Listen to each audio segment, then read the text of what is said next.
നമസ്കാരം. പുറത്തുള്ള മുതലാളിമാർ പറയുന്നത് നമ്മൾ അനുസരിക്കില്ല. എ കുത്ത് എം കുത്ത് എം കുത്ത് എ കുത്ത് അതവരുടെ വീട്ടിൽ കൊണ്ട് വെച്ചാൽ മതി, ഞങ്ങൾക്ക് അമ്മയാണ്. 2025 ജനുവരിയിൽ കൊച്ചിയിൽ നടന്ന പരിപാടിയിൽ വെച്ച് സുരേഷ് ഗോപി താരസംഘടനയായ അമ്മയെക്കുറിച്ച് പറഞ്ഞ വാക്കുകളായിരുന്നു ഇത്. ഹേമ കമ്മിറ്റിയിലെ കണ്ടെത്തലുകളും പീഡന വിവാദത്തിൽ കുടുങ്ങി സിനിമാ താരങ്ങൾ നാണം കെട്ട് നിൽക്കുന്ന സന്ദർഭത്തിൽ അമ്മ സംഘടന ഏറെ പഴികൾ കേട്ടിരുന്നു. അന്ന് പലപ്പോഴും സംഘടനയെ AMMA എന്ന തരത്തിൽ പലരും വിശേഷിപ്പിച്ചിരുന്നു. ഈ പശ്ചാത്തലത്തിലായിരുന്നു സുരേഷ് ഗോപിയുടെ അന്നത്തെ പ്രതികരണം. ശ്വേതാ മേനോന്റെ നേതൃത്വത്തിലുള്ള വനിതാ ഭരണസമിതി രംഗത്ത് വന്നപ്പോഴെങ്കിലും വിവാദങ്ങൾ അവസാനിക്കുമെന്നായിരുന്നു പലരും കരുതിയത്. എന്നാൽ ചരിത്രം വീണ്ടും ആവർത്തിക്കുകയാണ്. ചരിത്രത്തിൽ ആദ്യമായി വനിതകൾക്ക് മുൻഗണന നൽകിയ ഭരണസമിതി വന്ന് ഒരു വർഷം തികയ്ക്കും മുൻപ് തന്നെ തർക്കങ്ങൾ ഉടലെടുത്തു തുടങ്ങി. തമ്മിലടിയും ആരോപണങ്ങളുമായി താരങ്ങൾ വീണ്ടും രംഗത്തെത്തുമ്പോൾ അമ്മ എന്ന് പറയുന്നതിനേക്കാൾ ഉചിതം AMMA എന്ന് തന്നെയാകും. അൻസിബ ടെനി ടോം വിഷയത്തിൽ തുടങ്ങിയ തർക്കം ഇപ്പോൾ അതും പിന്നിട്ട് ശ്വേതയ്ക്കെതിരെ മറ്റുള്ളവർ ആരോപണങ്ങൾ ഉന്നയിക്കുന്ന ഘട്ടത്തിൽ വരെ എത്തി നിൽക്കുകയാണ്.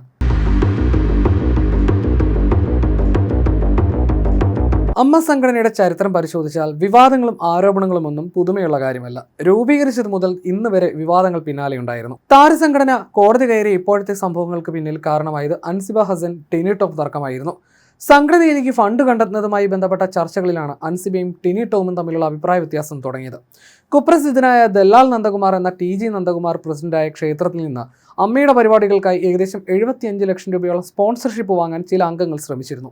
എന്നാൽ ക്ഷേത്രമോ പള്ളിയോ മോസ്കോ ആകട്ടെ ഒരു മതസംഘടനയും സംഘടനയുടെ പരിപാടിയുടെ ഔദ്യോഗിക ടൈറ്റിൽ സ്പോൺസറാകാൻ പാടില്ലെന്നും അത് മതചിഹ്നങ്ങൾ ഉപയോഗിക്കാൻ കാരണമാകുമെന്നുമായിരുന്നു അൻസിബയുടെ നിലപാട്. ഈ നിലപാടാണ് ടെനി ടോം അടക്കമുള്ള ഒരു വിഭാഗത്തെ അൻസിബയ്ക്കെതിരെ തിരിക്കാൻ കാരണമായതെന്നാണ് റിപ്പോർട്ടുകൾ. മാത്രമല്ല, തനിക്ക് സംഘടനയിൽ നിന്ന് നേരിടേണ്ടി വന്ന അപമാനം മാധ്യമങ്ങൾക്ക് മുന്നിൽ തുറന്നു പറയുകയും ചെയ്തു താരം. കൂടാതെ വിഷയത്തെ നിയമപരമായും നേരിട്ടു. ഒരഭിപ്രായം പറഞ്ഞതിന്റെ പേരിൽ തന്നെ വളഞ്ഞിട്ട് ആക്രമിക്കാൻ ശ്രമിക്കുന്നുവെന്നാണ് അൻസിബ വിഷയത്തിൽ പറയുന്നത്. ഇതിനിടയിൽ അൻസിബ ഹസൻ ജോയിന്റ് സെക്രട്ടറി സ്ഥാനം രാജിവെക്കുകയും ചെയ്തിരുന്നു.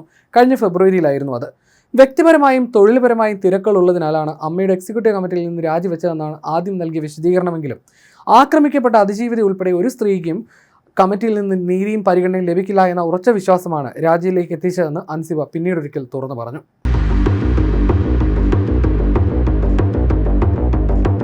അൻസിബ രാജിവെച്ചെങ്കിലും പ്രശ്നങ്ങൾ അവസാനിക്കുകയായിരുന്നില്ല, മറിച്ച് പ്രശ്നങ്ങൾ തുടങ്ങിയായിരുന്നു. അൻസിബയെ മോശക്കാരിയാക്കി ടെനി ടോം സംസാരിച്ചുവെന്ന ആരോപണം വിഷയം കൂടുതൽ ചർച്ചയാക്കി. ടെനി ടോം വ്യക്തി അധിക്ഷേപം നടത്തിയെന്ന് ആരോപിച്ച് അൻസിബ പോലീസിൽ പരാതി നൽകുകയും ചെയ്തു. ജിഹാദി എന്ന് വിളിച്ചു, മതപരിവർത്തനം ആരോപിച്ചു എന്നിങ്ങനെയാണ് അൻസിബയുടെ പരാതിയിൽ പറഞ്ഞിരിക്കുന്നത്. ഇതിൽ ടെനിക്കെതിരെ കേസെടുക്കുകയും ചെയ്തു. അൻസിബയ്ക്കെതിരെ പരസ്യമായി അശ്ലീല ലൈംഗിക പരാമർശങ്ങൾ നടത്തിയെന്നും FIR-ലുണ്ട്. ടെനി ടോം അൻസിബയെ ജിഹാദി എന്ന് വിളിച്ചത് തമാശയ്ക്കാണെന്ന കടവന്ത്ര പോലീസിന്റെ റിപ്പോർട്ട് തള്ളിക്കൊണ്ടാണ് കോടതി ടെനി ടോമിനെതിരെ അന്വേഷണത്തിന് നിർദ്ദേശിച്ചത്. ഇതുകൂടാതെ നടി ലക്ഷ്മിപ്രിയയുടെ ആരോപണവും വിഷയം വീണ്ടും ആളിക്കത്തിച്ചു. അൻസിബ തനിക്ക് അപകീർത്തികരമായ വാട്സപ്പ് സന്ദേശങ്ങൾ അയച്ച് കുടുംബജീവിതം തകർക്കാൻ ശ്രമിച്ചുവെന്ന് ആരോപിച്ച് ലക്ഷ്മിപ്രിയ പോലീസിൽ പരാതി നൽകിയതോടെയാണ് ഈ തർക്കം തുടങ്ങിയത്. എന്നാൽ ഈ പരാതിയുടെ പേരിൽ പോലീസ് സ്റ്റേഷനിൽ വെച്ച് തന്നെ മാനസികമായി പീഡിപ്പിച്ചുവെന്ന് ആരോപിച്ച് ലക്ഷ്മിപ്രിയയ്ക്കും ബന്ധപ്പെട്ട പോലീസ് ഇൻസ്പെക്ടറുമെതിരെ അൻസിബ കോടതിയെ സമീപിച്ചു. തർക്കങ്ങൾ തികച്ചും വ്യക്തിപരമാണെന്ന് വ്യക്തമാക്കിയിരുന്ന ശ്വേത സംഘടനയുടെ നിയമങ്ങൾ ലംഘിച്ച് പരസ്യ പ്രതികരണങ്ങൾ നടത്തിയതിന് അൻസിബയ്ക്ക് കാരണം കാണിക്കൽ നോട്ടീസ് അയക്കുകയും ചെയ്തതോടെ ഈ ആഭ്യന്തര കലഹം താരസംഘടനയ്ക്കുള്ളിൽ വലിയൊരു പ്രതിസന്ധിയായി മാറുകയായിരുന്നു. ഇതിനിടയിൽ സംഘടനയുടെ ജനറൽ ബോഡി യോഗത്തിൽ വരവ് ചെലവ് കണക്കുകളിലെ സുതാര്യതയെക്കുറിച്ച് അൻസിബ ശക്തമായ ചോദ്യങ്ങൾ ഉന്നയിച്ചിരുന്നു. ഈ ചോദ്യങ്ങൾക്ക് വ്യക്തമായ മറുപടി നൽകാനാകാതെ വന്നതോടെ ഭരണസമിതിയിൽ നിന്ന് ഓരോരുത്തരായി രാജിവെക്കാൻ നിർബന്ധിതരായി.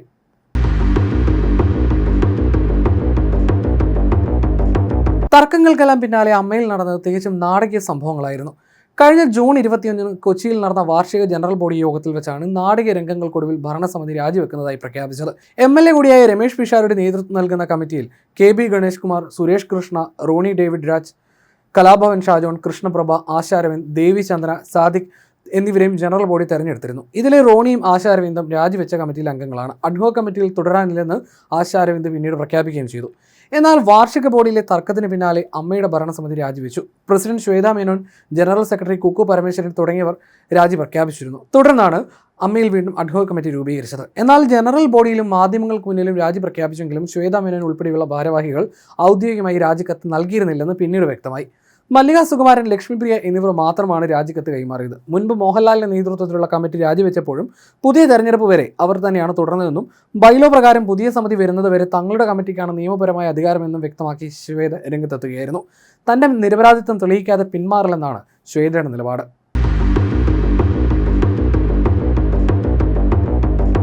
മോഹൻലാലിന്റെ നേതൃത്വത്തിലുള്ള മുൻ ഭരണസമിതി രാജി പ്രഖ്യാപിച്ചപ്പോഴും അന്ന് അഡ്ഹോക് സമിതിയെ ചുമതലയേൽപ്പിച്ചിരുന്നു. നിയമസാധ്യതയുള്ള അഡ്ഹോക് സമിതിയാണ് തെരഞ്ഞെടുപ്പ് നടത്തിയത്. എന്നാൽ ശ്വേതയുടെ നേതൃത്വത്തിലുള്ള ഭരണസമിതി ഔദ്യോഗികമായി രാജിവെക്കാത്തതിനാൽ പുതുതായി തെരഞ്ഞെടുത്ത അഡ്ഹോക് കമ്മിറ്റിയുമായി ബന്ധപ്പെട്ട തർക്കങ്ങൾ കോടതി കയറുകയായിരുന്നു. തുടർന്ന് അമ്മയുടെ പുതിയ അഡ്ഹോക് കമ്മിറ്റിയുടെ പ്രവർത്തനങ്ങൾ താൽക്കാലിക വിലക്കേർപ്പെടുത്തി കോടതി ഉത്തരവ് പുറപ്പെടുവിച്ചു.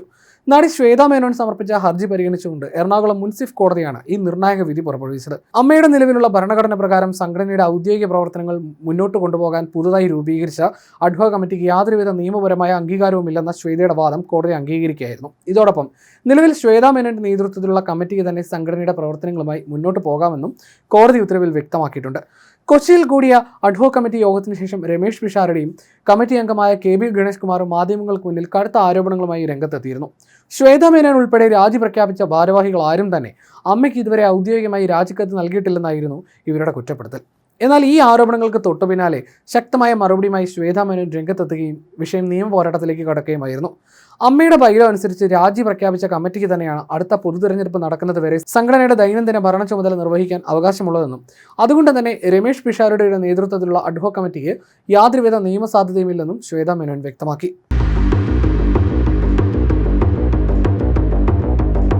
താരസംഘടനയായ അമ്മയിലെ ആഭ്യന്തര തർക്കങ്ങളും വിവാദങ്ങളും പുതിയ തലത്തിലേക്ക് എത്തിച്ച പല വെളിപ്പെടുത്തലുകളും ഇതിനിടയിൽ പുറത്തു വന്നു.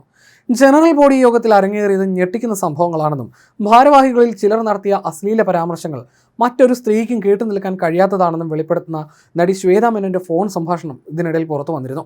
അമ്മയുടെ അഡ്ഹോക് കമ്മിറ്റി ഭാരവാഹിയായ രമേഷ് പിഷാരടിയുമായി ശ്വേത നടത്തിയ ഫോൺ സംഭാഷണം ഒരു ചാനൽ പുറത്തുവിട്ടിരുന്നു. സ്ത്രീകൾക്ക് ശബ്ദമുയർത്താനാവാത്ത സ്ഥാപനമായി അമ്മ മാറിയെന്ന് ശ്വേത സംഭാഷണത്തിൽ പറയുന്നുണ്ട്.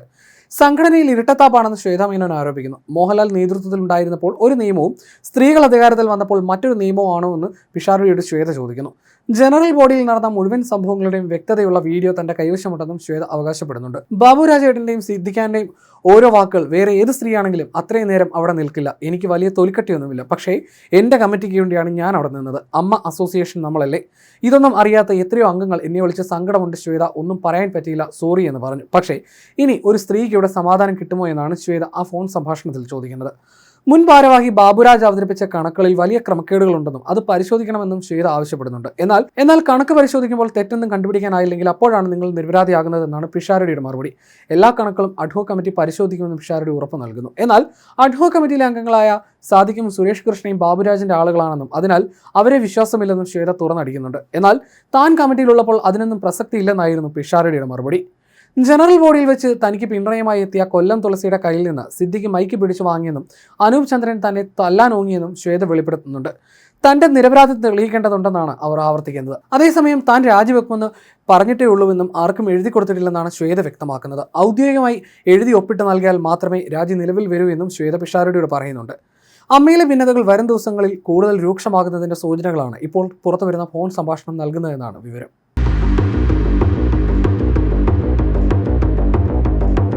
അമ്മ പ്രസിഡന്റ് ശ്വേതാ മേനോനെതിരെ ആഞ്ഞടിച്ചുകൊണ്ടായിരുന്നു അൻസിബ ഹസൻ ഇന്ന് രംഗത്ത് വന്നത്. സാമ്പത്തിക ക്രമക്കേടിന്റെ പേരിലാണ് ശ്വേത പ്രസിഡന്റായ കമ്മിറ്റി താഴെ വീണത്. സാമ്പത്തിക ക്രമക്കേട് ആരോപണം നേരിടുന്നവരെ എങ്ങനെയാണ് അഡ്ഹോക് കമ്മിറ്റിയായി തുടരാൻ അനുവദിക്കാൻ ജനറൽ ബോഡിക്ക് തോന്നുക എന്ന് അൻസിബ കൊച്ചിയിലെ വാർത്താ സമ്മേളനത്തിൽ ഇന്ന് ചോദിച്ചു.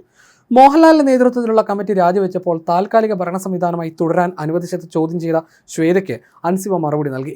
ജനറൽ ബോഡി നടക്കാൻ വൈകുമെന്നതിനാലാണ് രാജിവെച്ച മോഹൻലാലിന്റെ നേതൃത്വത്തിലുള്ള കമ്മിറ്റി അഡ്ഹോക് കമ്മിറ്റിയായി തുടർന്നത്. സഞ്ജീവനി പദ്ധതി സംബന്ധിച്ച തീരുമാനമെടുത്തത് രാജിവെച്ച കമ്മിറ്റിയാണ്. അത് നടപ്പാക്കിയാണ് അഡ്ഹോക് കമ്മിറ്റി ചെയ്തത്.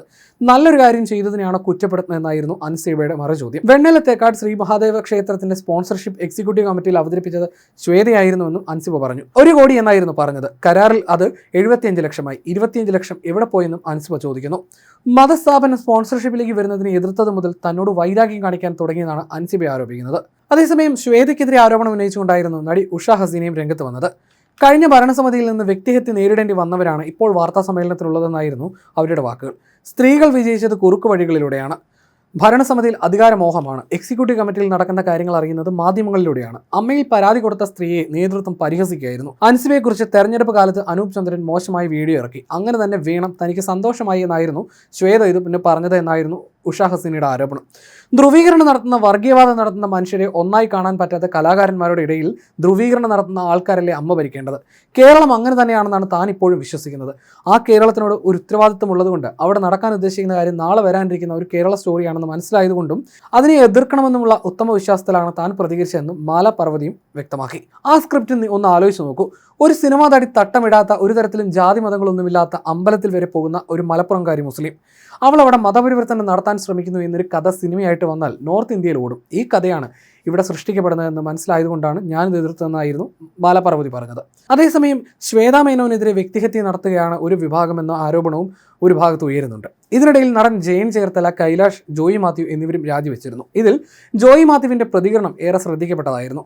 സ്ത്രീകൾ നേതൃത്വത്തിൽ വന്നതുകൊണ്ട് മാത്രം കാര്യമല്ല, പുരുഷനാണെങ്കിലും സ്ത്രീ ആയാലും ഉത്തരവാദിത്തത്തോടെ കാര്യങ്ങൾ ചെയ്താൽ പ്രശ്നങ്ങൾ തീരും. എന്നാൽ അങ്ങനെയല്ല സംഭവിച്ചത്. അധികാരക്കൊതിയും അധികാര വടംവലിയും പ്രശ്നത്തിന് കാരണമായി. നേതൃത്വം എന്നത് എതിർ ശബ്ദത്തെ പോലും കൂടെ നിർത്താൻ സാധിക്കുന്ന കഴിവ് വേണം. അതുണ്ടായില്ല. തുടക്കത്തിലെ പ്രശ്നങ്ങളുണ്ടായിരുന്നു, പലപ്പോഴും അത് ചൂണ്ടിക്കാട്ടുകയും ചെയ്തു. മിനിറ്റ്സ് നോക്കിയാൽ എൻ്റെ വിയോജിപ്പുകൾ വ്യക്തമായി കാണാൻ കഴിയും. ശരി അംഗീകരിക്കപ്പെടുന്നില്ലെന്നും ജോയി മാത്യു പറഞ്ഞു. പ്രശസ്തിക്ക് വേണ്ടിയല്ല ഭാരവാഹിയാകുന്നത്. ഇതൊരു സന്നദ്ധ സംഘടനയാണ്, നല്ല ഫണ്ടുമുണ്ട്. ഫണ്ടുള്ളതാണ് പ്രധാന പ്രശ്നം. ഫണ്ടില്ലാത്ത സംഘടനയാണെങ്കിൽ ആരും ഉണ്ടാവില്ല. അപ്പോൾ ഫണ്ട് എങ്ങനെ വിനിയോഗിക്കുന്നുവെന്നതാണ് മറ്റുള്ളവർ നോക്കുക. ദൂർത്തടി ഉണ്ടായിട്ടില്ലെങ്കിലും അനാവശ്യ ചിലവുകൾ ഉണ്ടായിട്ടുണ്ടെന്നും ജോയി മാത്യു ചൂണ്ടിക്കാട്ടി. അമ്മയിൽ കുറെ ആളുകളൊക്കെ കോമാളിക്കൂട്ടമായി മാറുകയും ചെയ്തു. സ്വാഭാവികമായും അതിൻ്റെ അന്തസ്സം പോയി എന്നായിരുന്നു അദ്ദേഹത്തിൻ്റെ വാക്കുകൾ. എന്തായാലും അമ്മയിലെ അടിയും ബഹളവും എവിടെ എത്തി നിൽക്കുമെന്ന് വരും ദിവസങ്ങളിൽ തന്നെ കണ്ടറിയാം.